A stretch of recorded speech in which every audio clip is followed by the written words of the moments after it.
Paul Zerdin is described as one of the country's top ventriloquists. Paul began his journey to show business age 15 and spent the next 5 years honing his act at the clubs and holiday camps and just doing the business.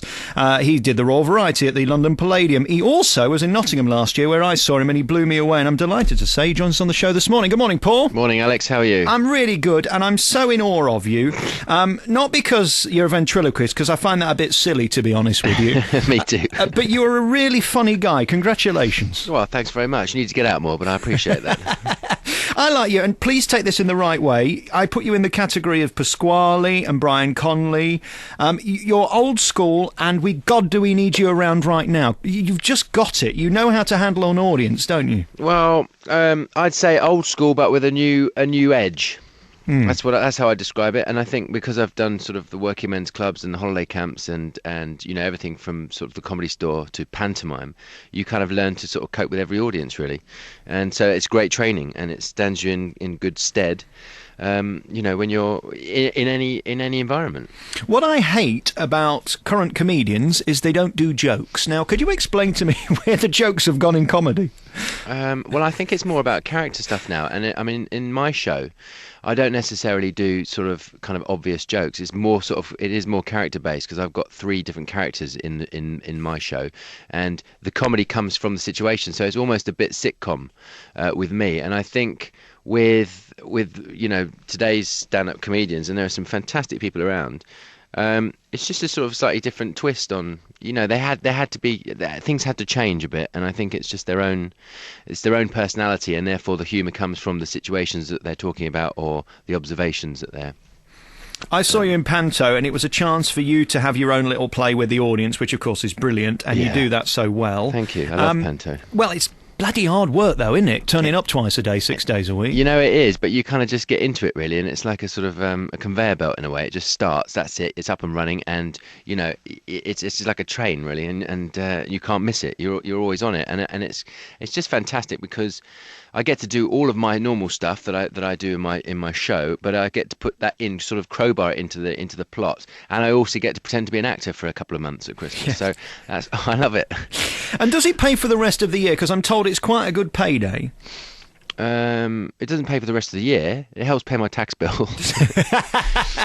You know, Panto's definitely a good earner, and I've done it for a long time. So I think this year I'll be I'm in Wolverhampton at the Grand, and it'll be my 16th year in Panto. So it's something that I love doing. Who are you doing it with? I'm with Pantomime himself, Biggins. It doesn't get any bigger than that. We had Biggins on the programme recently, and I love him. I think he's in the same category you are. You're never flawed, are you? You've both always got something to say. You're never going to lose at Panto. Well, I hope so, yeah. I mean, he's an old mate anyway, and, you know, he is the personification of pantomime, really, isn't he?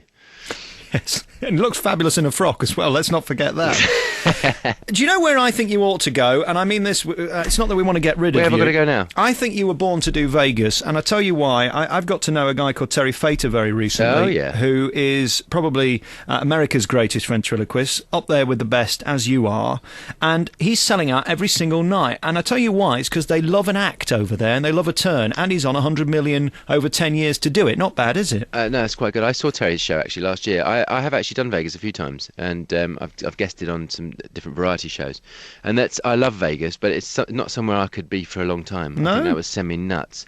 It's don't you like a buffet? It's good for once. It's good. Vegas is good for a week, and I absolutely love all those Cirque du Soleil shows and all the, you know, they are the biggest, the best shows in the world, right? So it's definitely worth going, but it's nice to, you know, leave and come home. Paul Zerdin, top ventriloquist, performing in Leeds on Tuesday, 26th of October at the Library. Do you get nervous still doing it? Because there are things that could go wrong because you play with the audience, don't you? Yeah, there's always a chance of something going wrong, but I think that's what kind of keeps you, gives you that edge, really, and keeps you kind of, keeps you on your toes. And I think that's a good thing. You've got to thank Jonathan Ross for your career in one way in terms of TV. I mean, you were working way before him, but he gave you the big break on the Big Talent Show, didn't he? Yeah, that was in in 1996, I think it was, and I won that show, and that was kind of like the first of the new wave of TV talent shows. And I mean, compared to sort of Britain's Got Talent now and X Factor, I mean, the votes were sort of nothing compared to the millions that people that phone in now. But that was very helpful. And the control of entertainment at ITV at the time was a man called Nigel Lithgow, Nasty Nigel from Pop Stars, and now has gone to America and American Idol and all these shows. And he was in charge. So basically, they had a winner and they had to do something with me, really. So they put me on all these other sort of shows before variety kind of disappeared, really, and then reality television came in. So I went back out and started working the clubs again and the comedy circuit, and sort of changing my act and making it more modern, really. And now I'm back. Well, I was going to say, and to think that Jonathan Ross ended his career and you've still got yours, isn't it? Maybe you should be appearing on your talent show. Well, who knows, one day. You've done so many amazing things and performed to so many famous people as well. Do you get a kick out of that? Because it's always nice when you can play with a celebrity, if you know what I'm trying to say. Well, I did one of those shows I was talking about, actually, for ITV. I did Shirley Bassey's 60th birthday special, and that was a few months after I'd won the big talent show. And I'd done it, I'd been gigging for a long time. But doing a show like that is like one of those audience widths. You look at the audience and there's literally just sort of famous faces everywhere, and then they have the normal audience behind the famous audience. And you want to get to the audience, the proper audience, not the famous people, because they all sit there, with all their arms folded, kind of like, yeah, we've seen this, yeah, come on, make us laugh then.